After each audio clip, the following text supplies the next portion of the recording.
Ouais, c'est moi qui parle. L'article 66 de la Constitution est un impératif catégorique au-dessus de votre statut. Je te renvoie à la cette disposition de la Constitution, ma détermination à cette servir. Disposition de la Constitution, le président l'a foulé au pied 43 ans durant. C'est compris, on va aller du côté de la messagerie. Il peut donc c'est bon, on vous a compris. De mettre quelqu'un d'autre, vous ne lui ferez rien. On vous a compris. Vous reviendrez ici justifier on vous a compris. Le choix du président. Alors, nous, c'est compris. La déclaration de candidature, c'est un acte qui se fait en double exemplaire et c'est le candidat lui-même qui signe. Et le mandataire pour le RDPC, c'est-à-dire celui qui porte la candidature du président national, qui s'appelle Paul Biya, qui l'a toujours fait. Depuis 1990, c'est toujours le secrétaire général du comité central qui porte la candidature à l'organe en charge des élections. Cette semaine, c'est le secrétaire général, le vice-premier ministre Jean Kuete, qui déposera en nom du parti RDPC, qui investit son candidat. Ce n'est pas le gouvernement qui investit le candidat.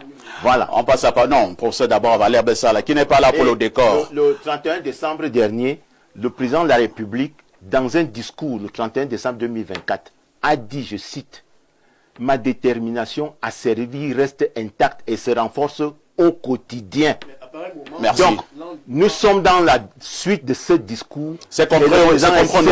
Et déterminé à continuer à servir. Valère Bessala, du côté du RDPC sur ce plateau, on parle de sérénité. De votre côté, quand vous faites justement de l'analyse, est-ce que nous pouvons voir des faits qui démontrent une certaine sérénité?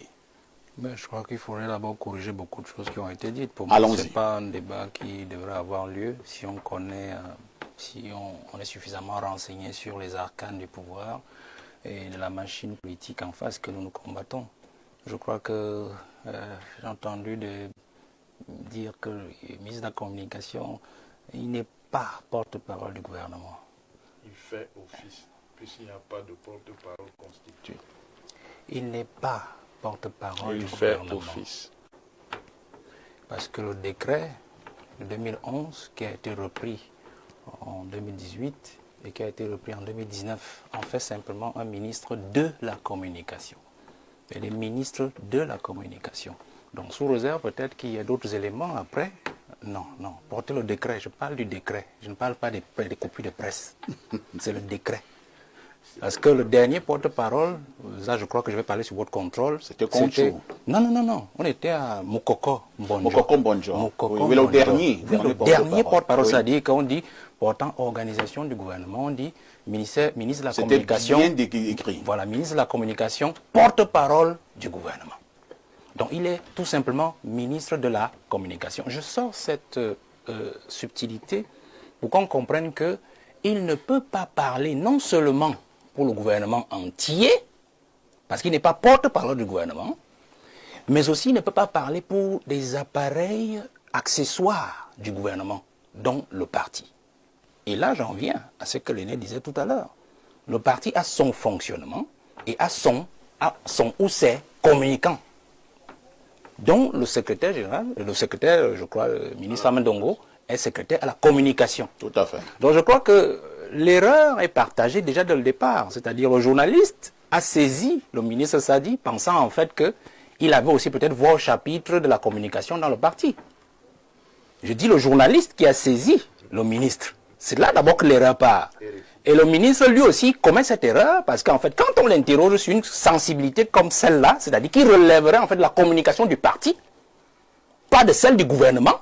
Est-ce que c'est le ministre de la communication? Nous savons que le parti, c'est aussi le gouvernement. Non, ça c'est des confusions. Ça c'est des confusions que monsieur tout le monde fait. Ça c'est des confusions que monsieur tout le monde fait. Alors le ministre est aussi tombé dans ce piège-là. Parce qu'il aurait dû dire aux journalistes, je ne suis pas secrétaire de la communication du parti. Il y a une instance qui est habilitée à se prononcer. Je venais même communiquer alors c'est quoi? Non, j'établis cela pour que nous comprenions. Pas la candidature. Monsieur Parfait, j'établis cela pour que nous comprenions que le débat que nous posons ne se poserait pas si nous essayons un peu d'entrer dans les subtilités institutionnelles. Vous comprenez? Une fois que je l'ai dit, il y a donc un fond qu'il faut poser entre les deux. Moi, je suis d'accord. Le ministre a dit, je crois qu'il révèle le fond de ce que pensent les Camerounais, d'une part, et le fond de ce que pensent certains apparatchiks du pouvoir vis-à-vis de la candidature du président. C'est pour ça qu'il parle du 50-50. Faisons attention. Parce que c'est un monsieur, je parle d'abord globalement, qui connaît le président avant même Famandongo. Je dis comme cela, avant Famandongo. Sadiste, diplomate, sorti de Suisse, il a travaillé avec le président Ahidjo. Oui. Il a même été affecté au service particulier du président Ahidjo jusqu'à sa démission, et même il est allé jusqu'au Sénégal avec le président. Avant qu'il soit ramené au Cameroun, quand la brouille a été entamée entre le président et son père Ahidjo. Donc, c'est un monsieur qui connaît davantage Paul Biya avant président et Paul Biya après président. Donc il connaît comment le monsieur... Il connaît... Non, quand je dis après qu'il ait été président, c'est ce que je veux dire. Donc il connaît l'étape psychologique, le schéma mental, moral du président. Il connaît même les fourberies de l'homme. Il faut faire très attention. Donc quand il dit 50-50, il a entendu au Camerounais, c'est un monsieur imprévisible. C'est-à-dire que le monsieur que moi je connais depuis les années 70, depuis que je suis sorti de l'école de diplomatie, ce monsieur peut nous surprendre. C'est pour ça que M. Niemega parle tout à l'heure de prudence. C'est-à-dire qu'il est un monsieur prudent. Parce qu'il ne parle pas sur la connaissance du président. Il parle sur la connaissance du président et de l'homme qu'il a côtoyé. Valeb Salah, l'honorable vous dit que la candidature du président sera déposée cette semaine. Donc, si je l'ai dit, il faut donc comprendre que l'autre 50 là, qu'il enlève à la certitude de la candidature du président, relève justement de ce que je venais de dire, c'est-à-dire ce que les apparatchiks se font dans le système. Parce que nous savons que beaucoup ne veulent plus de Paul Biya. Ah bon? Beaucoup ne veulent plus de Paul Biya. Pour une simple raison, pas pour la même raison que le peuple. Faites très attention, parce que le peuple ne veut plus de Paul Biya parce que rien ne marche. Vous comprenez? Mais beaucoup ne veulent plus de Paul Biya parce que, le sachant imprévisible, ils pensent que s'il reprend notre mandat, certainement qu'il peut les passer tous à la casserole. De deux, en reprenant un autre mandat, c'est-à-dire le 22 juillet, c'est-à-dire quand on a bouclé toutes les candidatures, c'est la fin politique pour tout son régime. Parce qu'en fait, dès qu'il reprend la personne d'entre eux ne peut plus être candidat. D'ailleurs, quelqu'un a dit là tout à l'heure que le RGPL les a rassurés que lui ne sera pas candidat. Vous comprenez? Ça veut dire qu'en fait, au sein de la machine, RDPC et du pouvoir, il y en a qui ont des intentions. Donc, il est question pour eux, M. Parfait ici, il est question pour eux de manœuvrer pour que Biya ne soit plus candidat. Ou alors, s'il reste candidat, qu'il s'assure qu'il ne les changera jamais par un remaniement. Je prends un simple indice, parce que nous tournons autour du pot. Il y a l'affaire Léon Teller, au Nana. Qui est du RDPC. Qui est du RDPC, qui a déjà entamé depuis un bon bout de temps, une contestation judiciaire non seulement de la candidature du président, mais de sa capacité, de sa qualité de candidat naturel. Parce que c'est naturel du parti, vous comprenez? Même si cela ne va pas prospérer, mais cela a déjà quand même eu le mérite de glisser le peuple camerounais dans les intentions profondes d'une partie des apparatchiks. C'est-à-dire que certains ont monté déjà quand même une voie pour dire à Paul Biya, si tu décides de partir avec nous, comme tu veux nous emmener là tous, nous-mêmes on peut insécuriser votre candidature. C'est-à-dire que vous risquez de ne pas être candidat parce qu'on peut aussi créer une upécisation du RDPC. Donc je voudrais dire que pour ceux qui pensent que le président doit... Non, il ne se prononce jamais. Le président ne se prononce jamais pour dire que je suis candidat. On constate simplement qu'il est candidat. Non, pour moi, le tweet n'est pas une voie institutionnelle pour... Je dis simplement que le président, il se prononce par la médiatisation du dépôt de sa candidature. À chaque fois qu'il a déposé la candidature, les médias, on convoque la CATV qui accompagne le porteur du dossier jusqu'à l'écart, et puis ça sort au journal, on sait que le président a déposé sa candidature. Donc je voudrais sortir en disant que nous n'avons pas de problème, M. Parfait ici, que le président soit candidat. Nous pensons plutôt que c'est le plus grand atout dont dispose la jeunesse camerounaise pour que le président soit candidat. Pour une simple raison, il faudrait que nous affrontions en octobre celui à qui l'on fait tous les reproches du mal-être du Cameroun. S'il venait à laisser quelqu'un d'autre passer, nous aurons même des difficultés à l'affronter parce qu'en fait, il n'est pas comptable du bilan de 43 ans. Donc c'est le bilan de 43 ans que nous allons juger le 12 octobre prochain. Je me suis félicité de n'avoir pas pris mon inscription quand j'entrais à l'université en droit parce que j'ai véritablement compris que les juristes de mon pays sont tous des embrouillés pour la plupart. On nous a, pour quelque chose qui semblait assez clair, on nous a fait des étirements du droit, on nous a sorti des explications parfois surréalistes qui n'avaient rien à voir. Et aujourd'hui, on en vient même à classifier ces juristes-là d'un camp comme dans l'autre. Ce qui vous démontre, à partir de leur position d'autorité, parce qu'ils disent qu'ils sont constitutionnalistes, que on peut être un élu et parti d'un parti politique qui vous a investi et auquel vous avez appartenu jusqu'à votre mandature et démissionner en cours de mandature pour appartenir à un autre parti politique et transférer votre légitimité de ce côté-là et permettre à ce parti de candidater s'il n'a pas d'élu. Nous avons découvert des contorsions comme celle-là. Et donc, pour mettre fin à tout ceci, je crois que ce moment est venu pour que la vérité soit là et que les uns et les autres, en fait, ceux qui ont suscité ce débat-là, n'est-ce pas, viennent nous répondre. Bon, même comme la honte a foutu le camp chez certains de nos leaders politiques, mais il viendra quand même le moment où beaucoup de ces hommes politiques un peu spécialistes de l'esbrouf devraient quand même dire la vérité aux Camerounais. Pourquoi avoir suscité ce débat-là en ces temps précis-là? Est-ce que c'était pour fuir quelque chose? Est-ce qu'ils avaient des choses à cacher? Mais aujourd'hui que la réalité est là, il faudrait qu'on débatte sur la profondeur des choses telles que la réalité nous les présente aujourd'hui.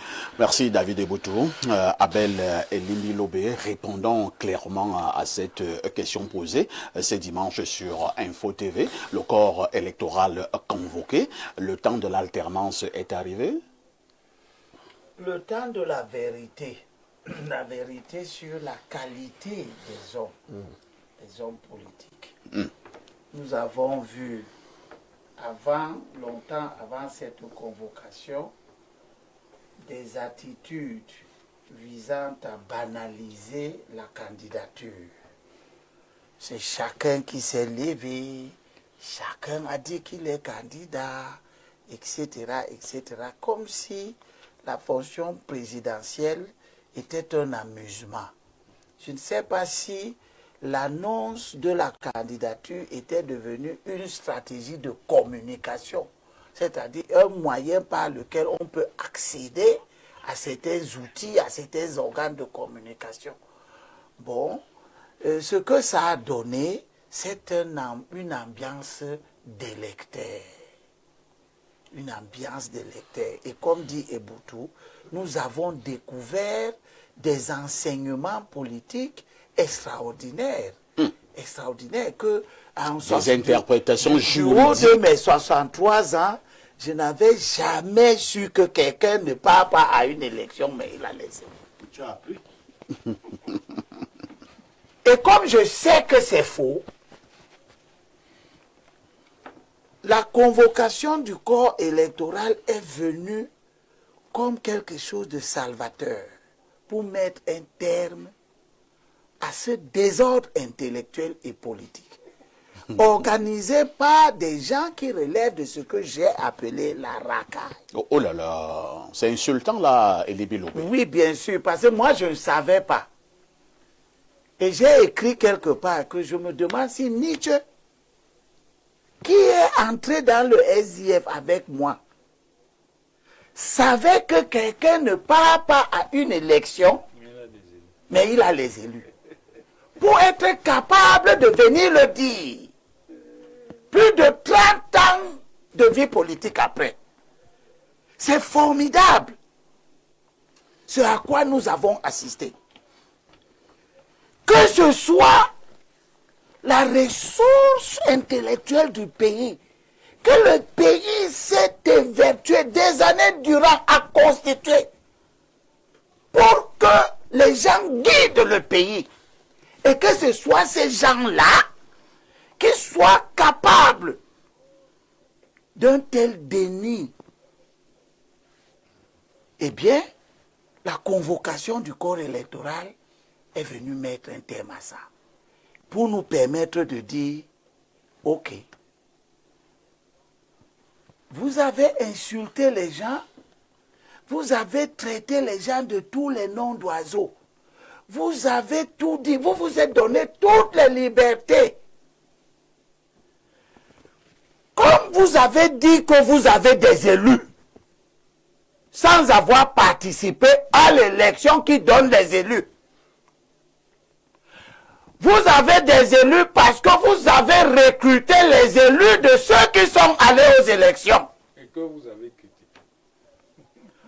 Je veux voir le MRC déposer une candidature avec la lettre d'investiture. Je veux voir Maurice Kamto déposer sa candidature avec la lettre d'investiture du MRC au sens de l'article 121 du Code électoral.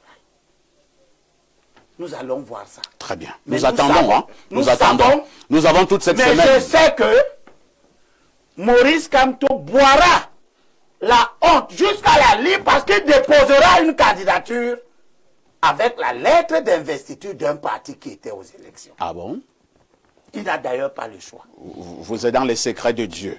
Alors, professeur Wonangini, sur ce plateau, hein, depuis de longs mois, nous avons parlé d'une problématique, la candidature unique de l'opposition, ou alors une candidature de large consensus. Visiblement, nous sommes en train de voir que cette candidature-là n'aura pas lieu, comme presque toujours à ces élections présidentielles organisées au Cameroun. Alors, l'opposition ne fait-elle pas honte? Non, je n'irai pas jusque-là. Il faut avoir du respect pour les acteurs politiques.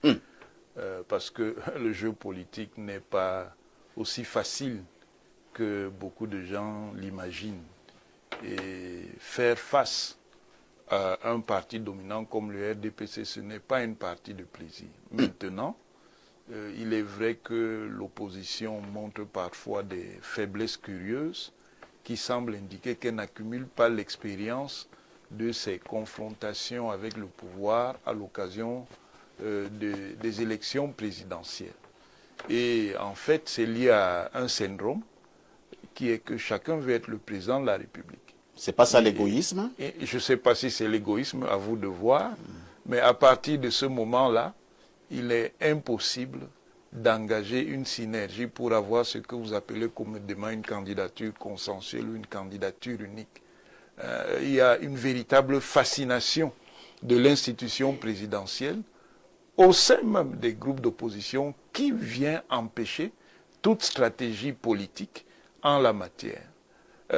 L'opposition avait près de 7 ans pour se préparer à éviter une nouvelle défaite. C'est à 6 ans et demi que l'opposition se réveille pour commencer à mettre en place une démarche de synergie. Est-ce que vous trouvez que c'est normal? Ce n'est pas normal du tout. En fait, elle n'a même pas le temps physique, elle n'a même pas eu le temps physique de faire le travail qui est nécessaire pour parvenir à une candidature consensuelle sérieuse. Une candidature consensuelle sérieuse, ça se prépare. Et ça ne peut pas se préparer en 2 mois. Ça se prépare sur des années. Et ça se prépare dans des conditions même où le pouvoir ne peut pas... Si vous commencez à échanger entre vous, même par la communication électronique, le pouvoir va vous empêcher de le faire comment? Qu'est-ce qui empêchait les groupes d'opposition de commencer à discuter sur les orientations? Bon, nous voulons battre le candidat du RDPC en 2025, qu'est-ce qu'on peut présenter comme programme au Camerounais?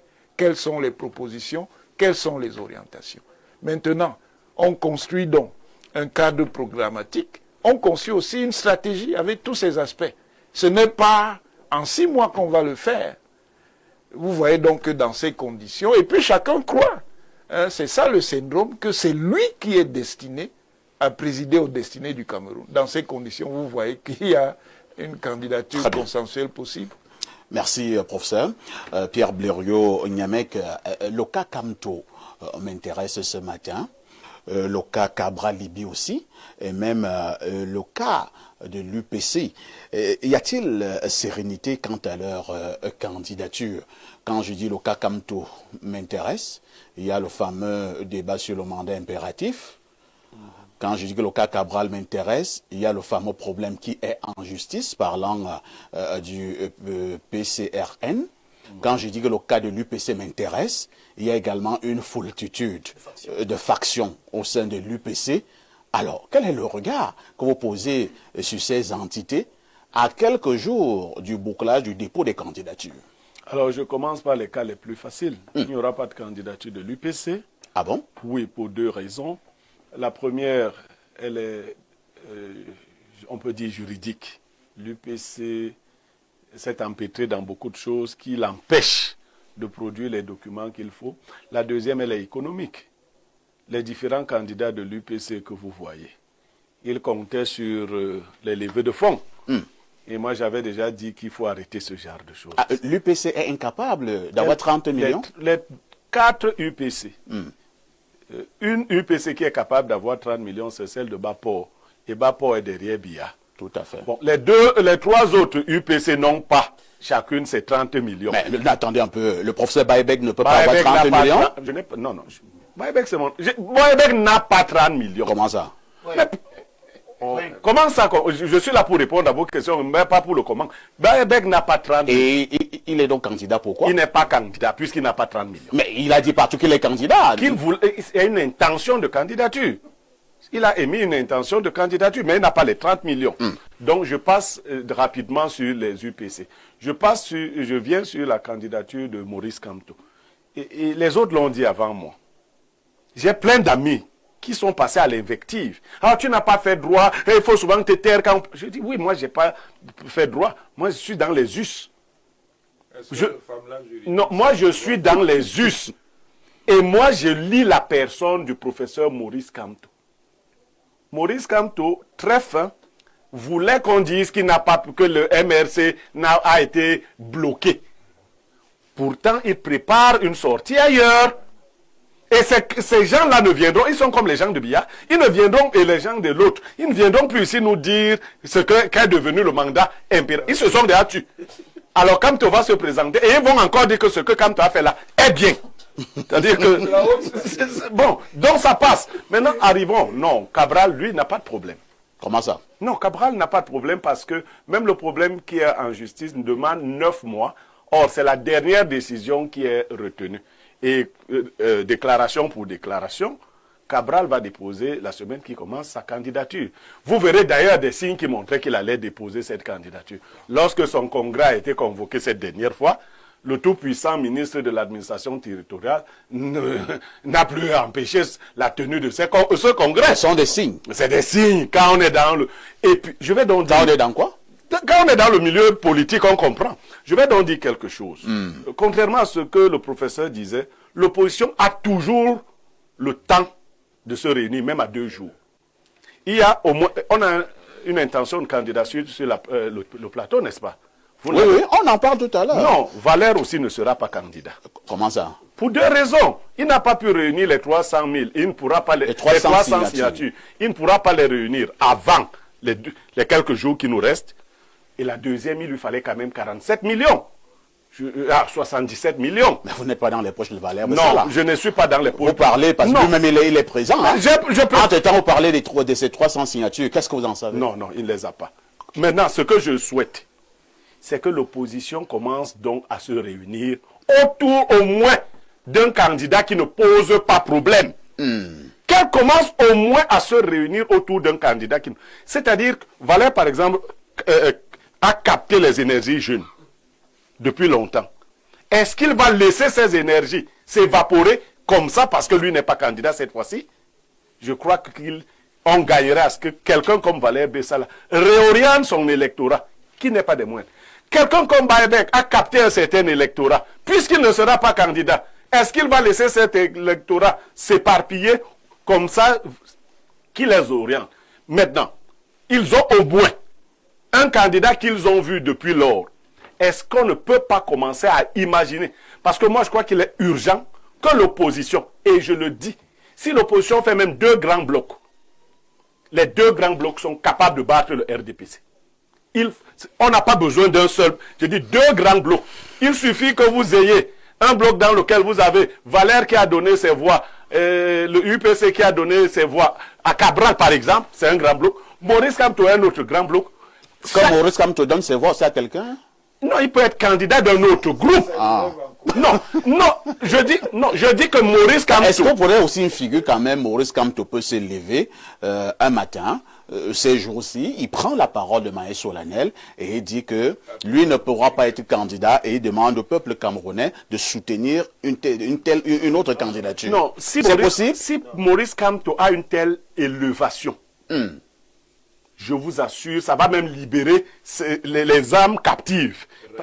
Je dis les âmes captives, écoutez bien l'expression, parce que autant les gens sont captifs de Biya dans le RDPC, autant il y a des âmes captives de Maurice Kamto dans le MRC. C'est-à-dire désir voir quelqu'un d'autre, sachant que si Maurice Kamto, je vous prends un exemple, décidait de dire que Bokta est candidat du MRC, vous ne pensez pas que ça va déstabiliser les petites réunions qu'il y a dans le Grand Nord avec les Issa Chiroma et Bello Boba? Ben, ça va déstabiliser le Grand Nord. Mais s'il décide de toutes les manières de dire qu'il sera candidat, ces 14% pourraient revenir. D'accord, merci beaucoup. Alors, Valère Bassala, puisque vous êtes vous-même présent sur le plateau, on a parlé de vous. Hein. Moi, je sais pas, on a dit que ceci, alors que vous-même, vous êtes présent sur ce plateau. Alors, vous avez annoncé votre candidature il y a quelques mois. Vous réitérez que vous êtes candidat à l'élection présidentielle à venir? Ben, ma position n'a pas encore changé. Je crois que l'heure du verdict a sonné depuis vendredi. Donc, le décompte a commencé. Je crois qu'il finit le 22. Entre-temps, où est-ce que vous en êtes avec les 300 signatures et maintenant l'argent que vous cherchiez? Justement, nous sommes dans ce verdict qui a commencé. Donc, je suis jusqu'au 22. Je vais me prononcer le moment venu. Quant à savoir si on y va ou si on n'y va pas et quelle est l'attitude qu'on va tenir. Je crois qu'il est important de mentionner pour ceux qui ne font pas la politique ou qui n'ont jamais créé d'appareil politique pour en savoir exactement quelle est la douleur que l'on ressent quand on est dans l'opposition, particulièrement l'opposition politique, et quelle est davantage la double douleur que l'on ressent lorsqu'on est un leader dans la scène politique camerounaise en l'état actuel du régime du renouveau. Il est important de préciser pour beaucoup qui sont sur ce plateau que la politique au Cameroun et vivre dans l'opposition, l'aîné Limbi me comprendra mieux, je crois qu'il est mieux assis pour cela, demande beaucoup de sacrifices et beaucoup d'énergie. Vous voyez, beaucoup, énormément. Et en plus de cela, lorsque nous parlons d'une campagne comme celle-là, j'ai vu des gens, quand on a lancé la collecte des fonds, d'ailleurs même vous-même vous êtes lancé dans cet exercice-là, qui nous prennent en ridicule parce qu'on a lancé des fundraising. Il faut savoir que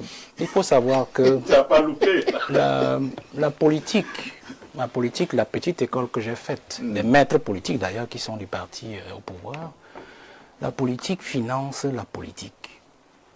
La politique finance la politique. Si vous voyez un leader se lever un matin et vous dire j'ai 100 millions de francs pour mes 300 signatures et ma caution, il faut vous en éloigner. Parce qu'en fait, la candidature à l'élection présidentielle est certes la candidature ou l'élection d'un homme face à son peuple, face au peuple, vous comprenez? Mais c'est un mouvement d'ensemble. Même Trump, qui est multimilliardaire aux États-Unis, il a mobilisé des énergies financières, notamment avec Elon Musk et compagnie, qui ont financé sa campagne. Ça veut dire que s'il avait été un Crésus financier, comme on le pense, il aurait pu tout financer. Donc, je voudrais... Ce qu'on dit